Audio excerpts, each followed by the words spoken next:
When you're the hero of your own story, you kick your potential client out of the story.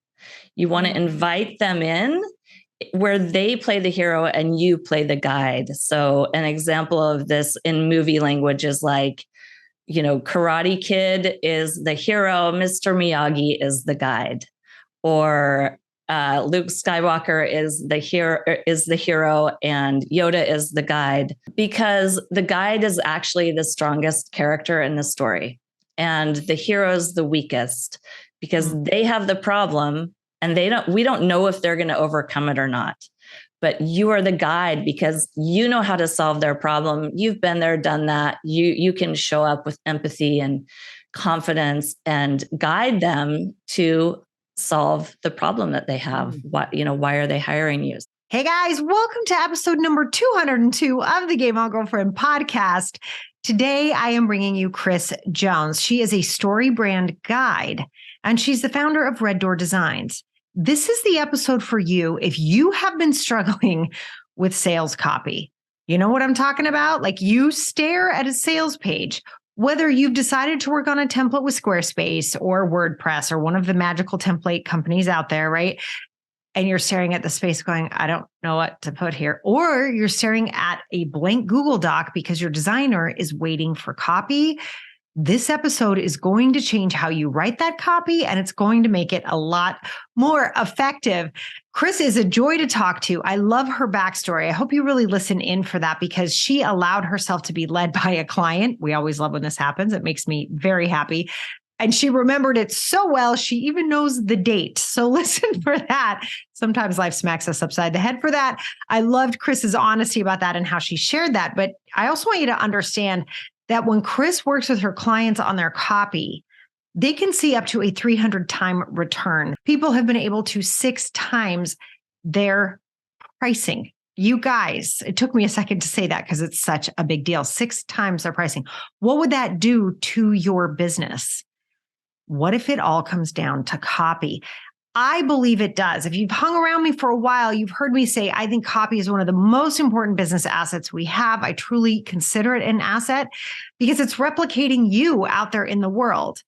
It's having people have an experience of who you are while you're off doing something else, whether that's baking cookie with your kids or taking care of other clients or being on vacation.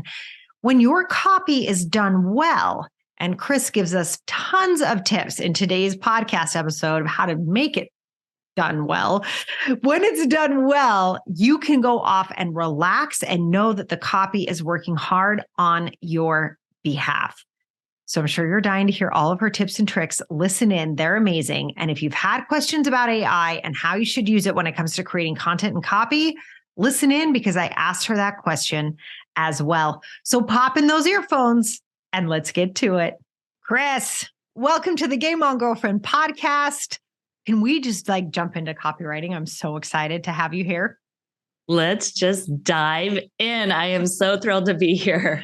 Oh, this is going to be so much fun. But of course, before we jump in, can I just ask you, everybody's like, this is the question everybody wants to know is like, why is this what you do? Like, what actually had you fall in love with supporting businesses with copywriting and teaching people how to do this well? I could go on and on about how this all came to be, but I will tell you that fundamentally, I've never been someone who's loved copy. I always found it to be very challenging. I started out as a visual storyteller. And even as a childhood, in hindsight, visual storytelling was my thing, whether it was making, fake trifold vacation brochures or whatever else I talked my friends into doing, and eventually kind of turned that into my career, the visual storytelling piece through branding and website design. And I kind of cut my teeth out at Nike and some other bigger companies that were incredible. I learned so much, but eventually I just have always had a heart for the solopreneur because that's who I relate to the most. I'm wired as an entrepreneur, and I knew that my time in the corporate environment was not going to be my full career. I always knew I'd venture out on my own. And That's so cool that you knew Yeah. that. Not everybody knows that.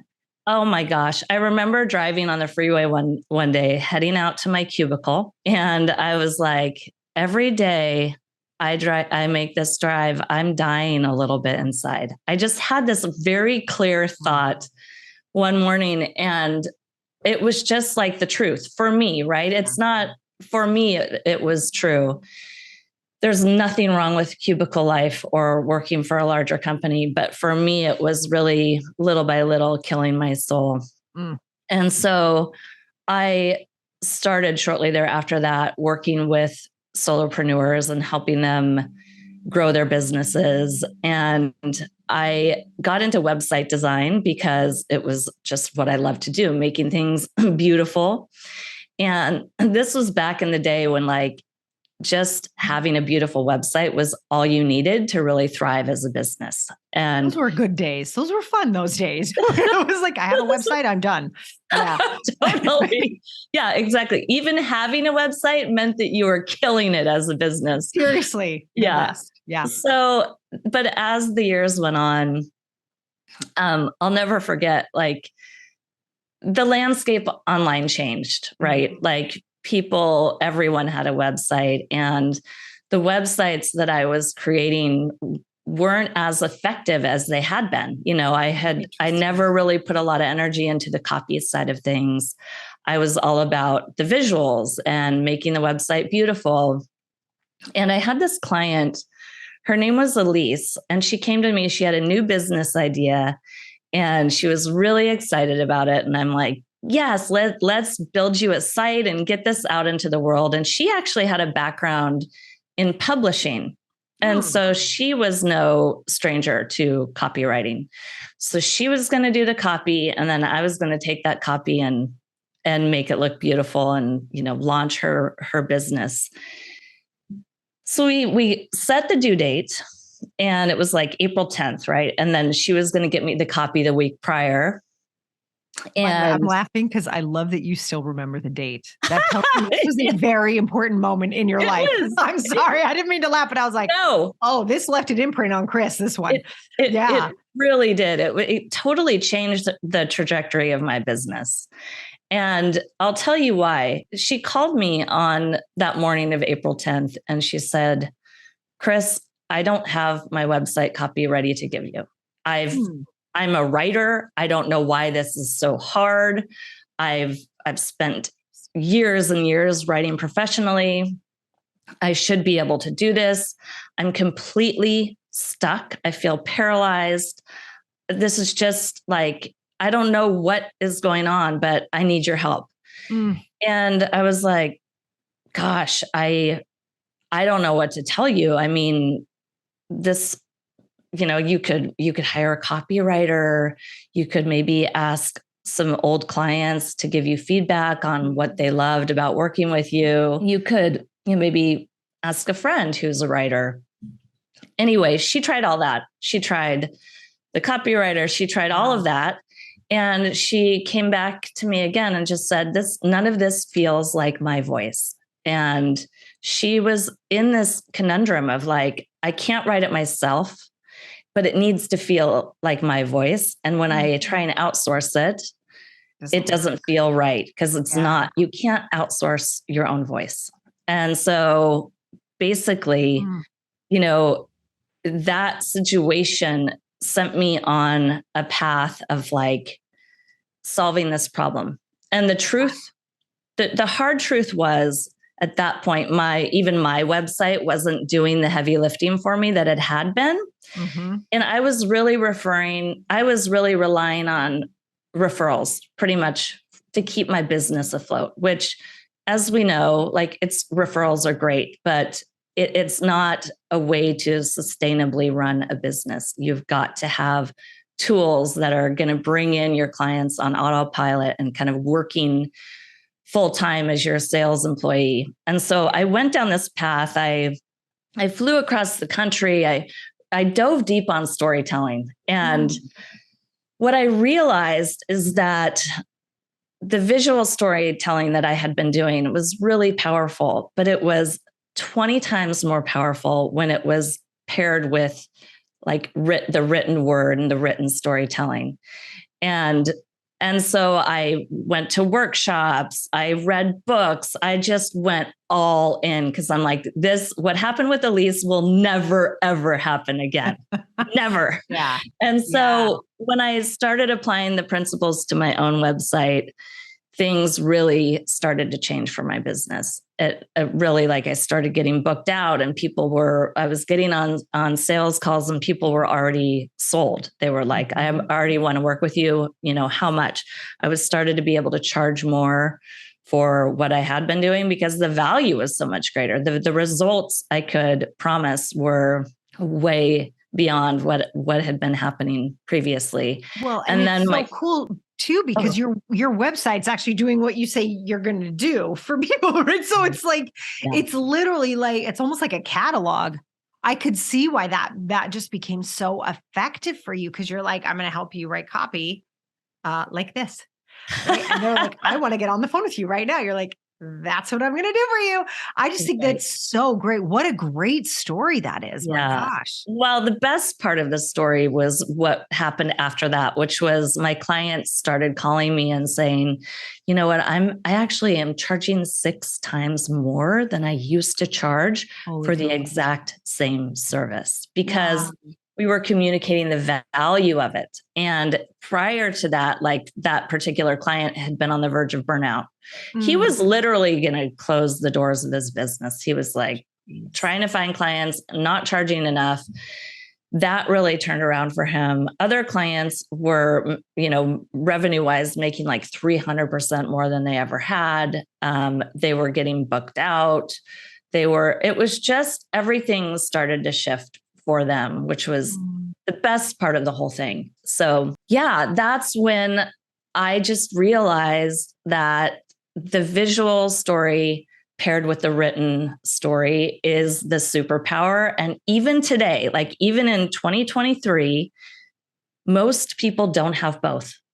They go all in on the written part, and the design is kind of, okay, you know, maybe done from a template, nothing wrong with a template, right? But, or they pick a beautiful template and go down that road and kind of just follow the template's guidance around what copy should go where. Oh, Squarespace is telling me to put a paragraph here, so I'm going to just plug one in. All that to say, like, even now, most people are only doing half of that.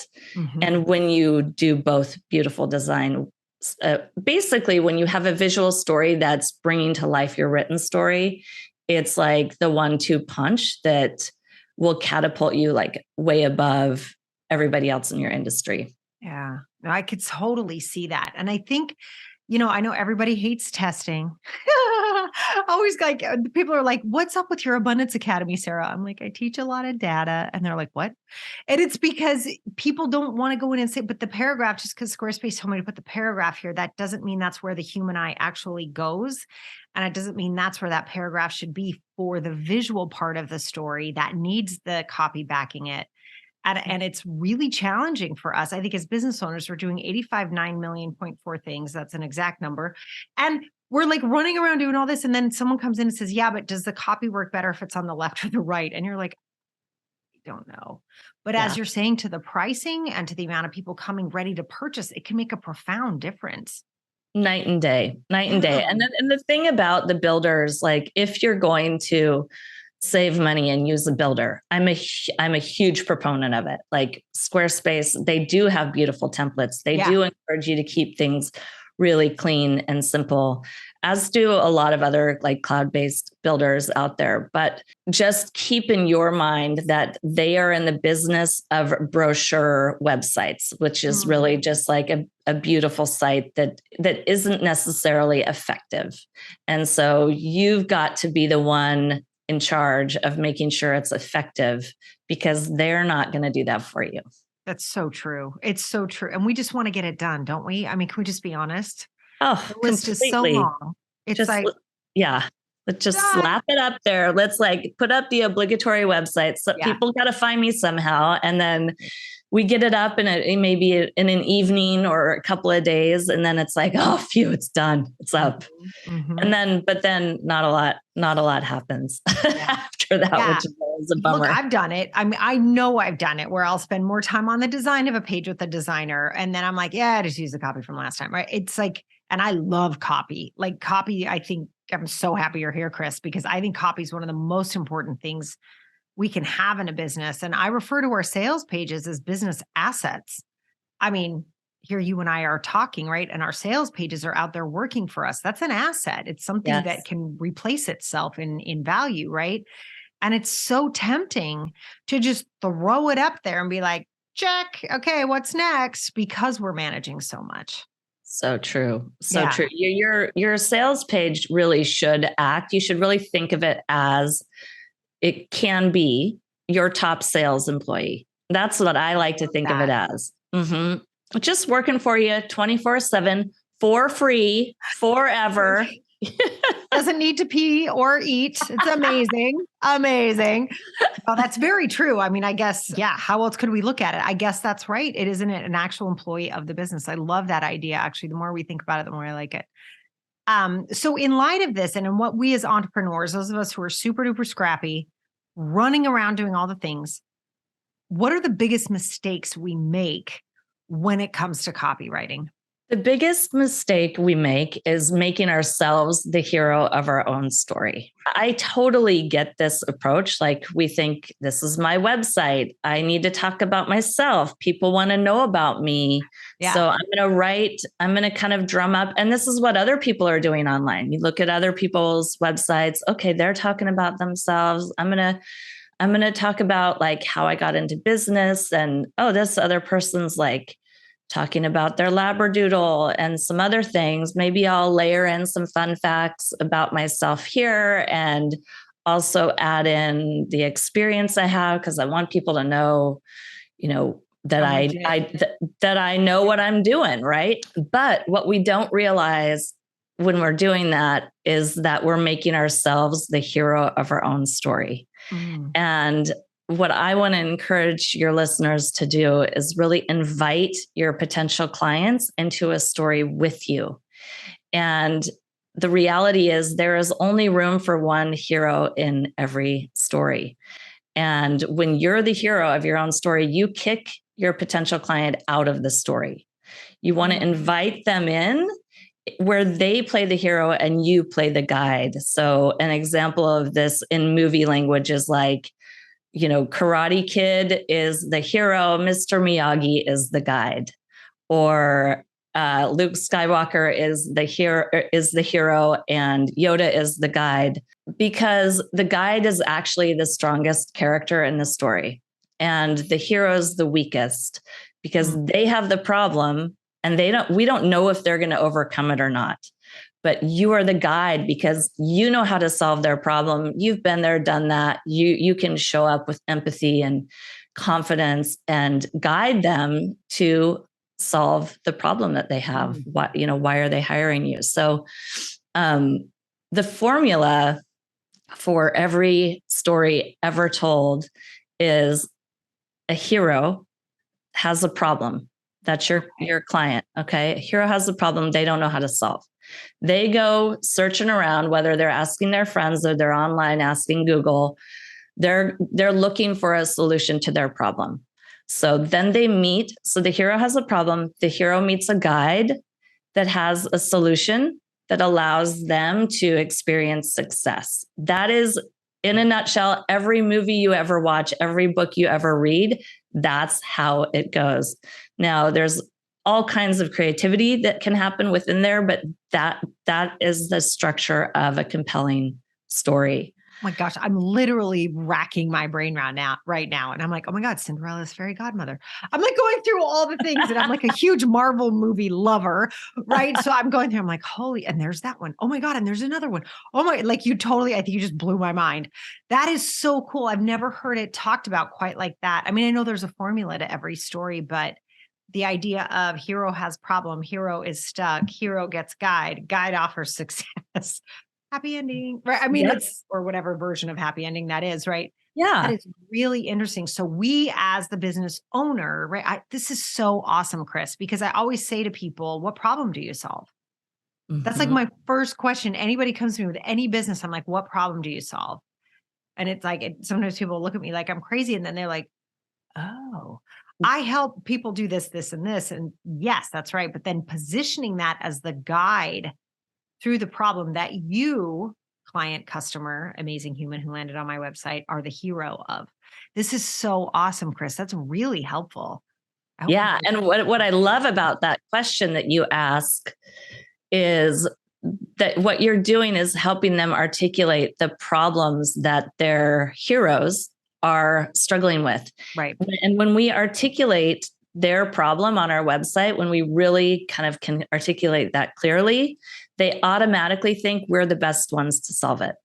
Ah, oh, that's That, fascinating. Okay. yeah, doing that establishes resonance, it develops trust, it helps them feel seen and heard when you're just literally naming the problems that they have.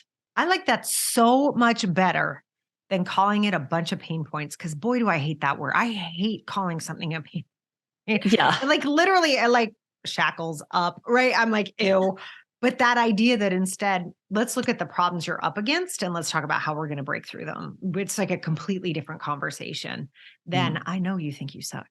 Like that, who wants to hear that? That's not fun. But Mm. rather, you're feeling stuck in this area. Let's get you through this. This is so helpful, Kris. Oh my gosh. Well, okay. So let's say here I am, human business owner. Help me. Right. And I sit down and I am slogging through a sales page with all of the copy and all of the things and all of the pictures. It's got to be pretty. Now there's copy. And I just want to put my head into my desk and pretend I don't have a website at all. What does somebody do when they're in that situation, Kris? What is the best thing for someone to do in creating that? Yeah. Well, the first thing I want to share is I want to let everybody off the hook because that struggle is real. Like it is so hard to write your own copy and there are reasons behind why that is. It's not just because you're defective. It's there's nothing Yeah. wrong with you. This is true for everybody. Every single business owner that I've ever met struggles with this. And I've never met anyone who's like, no, I just sat down and I just wrote it. And it only took me an hour and blah, blah, blah. I never heard that in 20 years of business. So Yeah, I don't think anybody's ever done that ever. There's a thing called the bottle effect. And when you are too close to your own business, it is like being inside the bottle and trying to read the label of that bottle that can only be read from the outside. Oh, wow. And that's where we are as business owners. We're so close to our own business and we're trying to write about it, but we're in the bottle. So we need outside perspective in order to be able to kind of clearly articulate what we do in a compelling way. The other thing that goes on during this phase of like trying to write your own copy is the curse of knowledge.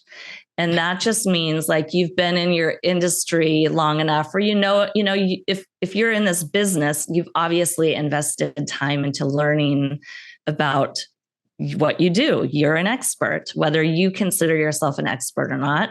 And when we have the curse of knowledge, it just means that we've forgotten what it's like to not know what we know. Preach on it, Kris. I think that is so true. I've never heard the bottle theory before. I love that. But I think that is one of our biggest challenges. Yeah. Yeah. So I just want to let everybody off the hook around that. Like it happened. It's such a normal experience and it's real. Yeah. I think the perspective is really, really critical. It's hard to kind of shoehorn a templated solution into what you're doing because there's so many nuances of the work that you do. So I'm not like anti-templates. I just think that they often don't save us time. I think really what's timeless and what's really effective are the components of story and learning how to do that. Oh, that's really good. I think that's really helpful. So if someone's going through the bottle moment, they're in that moment, What's one of the best things they can do right then to help sort of pop something for themselves? The best way to just break through the paralysis of trying to write your own copy is to jot down the problems or the struggles that your customers are facing. Like Okay. when you get on a call with them, in their words, how do they share with you that they're struggling or stuck? Are they, you know, depends on what you do, but like if you're, let's just say you're throw out a profession.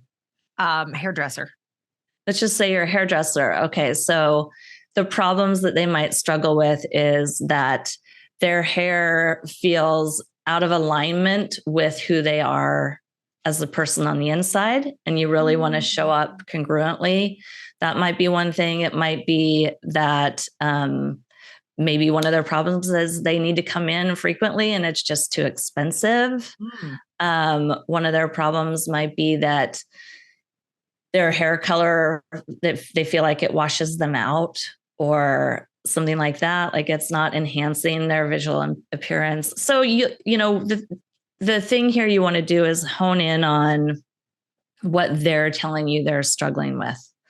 Are they struggling with styling it, right? It looks great when they leave the salon, but how do they maintain that? They can't. So there's all kinds of things, but I would say just brain dump those onto a document. And then every story begins with a problem that the hero's having, and then start your copy that way. That's the best way to let people know that you care about their problem. You understand their problem. And when we begin a story or anything we write with a problem, our brains cannot help but engage. We are wired for story.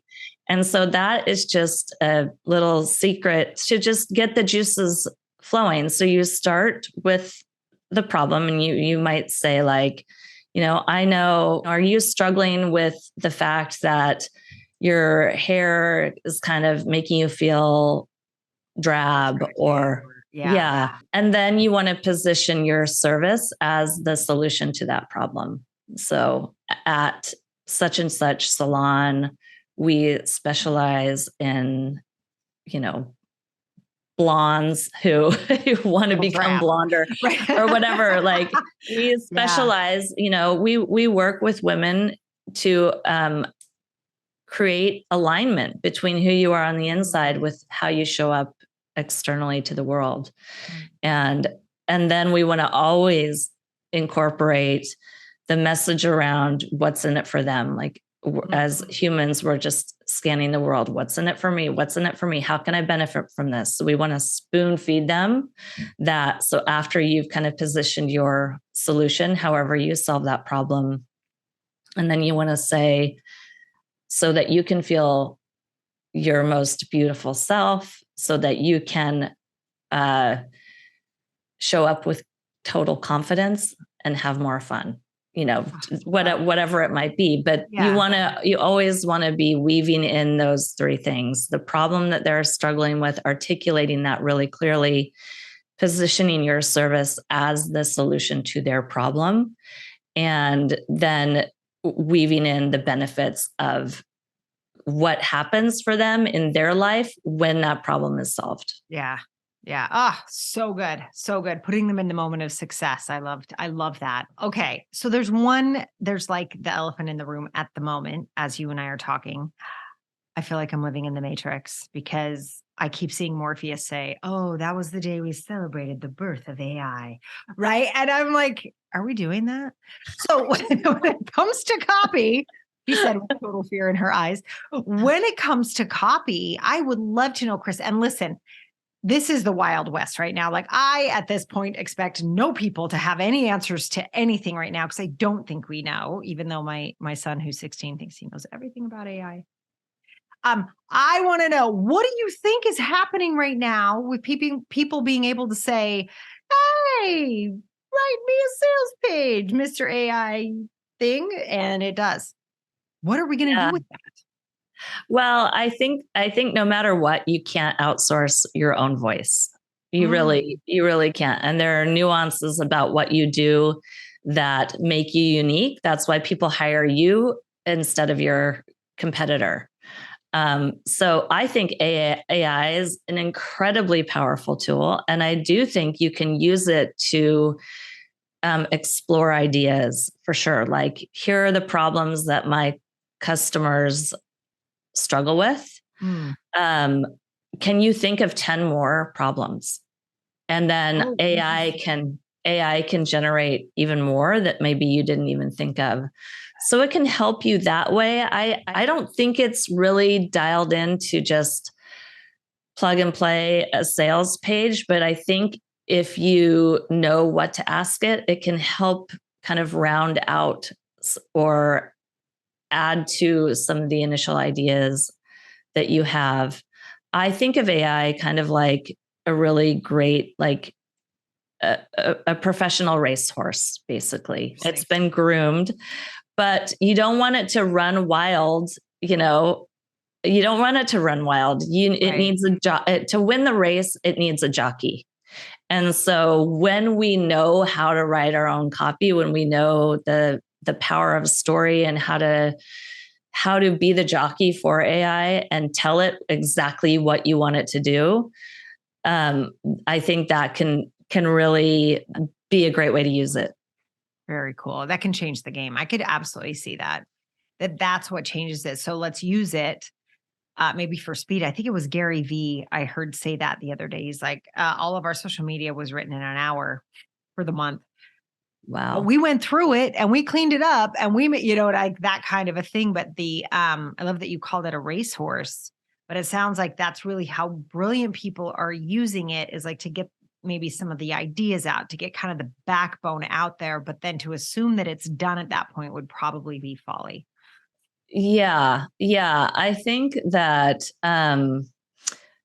AI is really great for like generating content, but it's not a strategic thinker. It's different than copy, right? Copy versus content.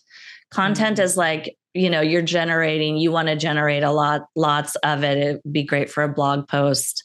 You still need to go in and edit it, but it can generate content like very quickly. But it doesn't necessarily create copy for you. Like, as storytelling, touching, moving, getting people to pick up the phone copy.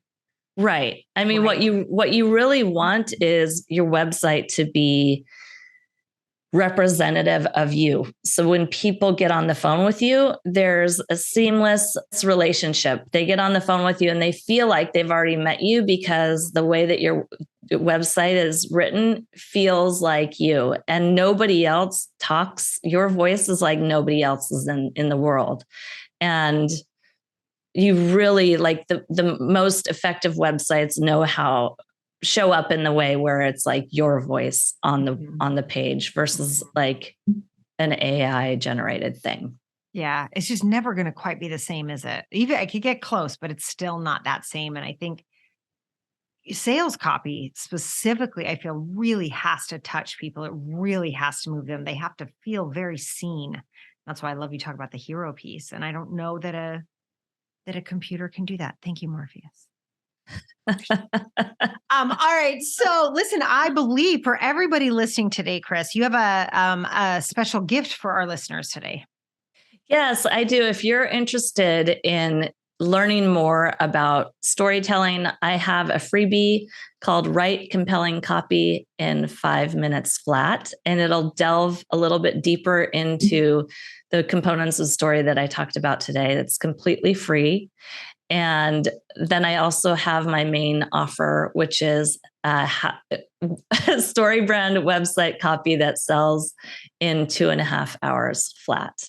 What? And so that is done for you. You do not have to write the copy. Wow. I pull out the gold from inside your brain, and then I write your copy for you. And then we hop on a 90-minute collaboration call and can go through the copy together. But it allows you to kind of check that off your list, and everything, all the things can be found at my website, which is reddoordesigns.com. That's red, REDDOOR designs, DESIGNS.com. Love it. Love it. You guys, we are going to link to that underneath this video if you're watching it on YouTube.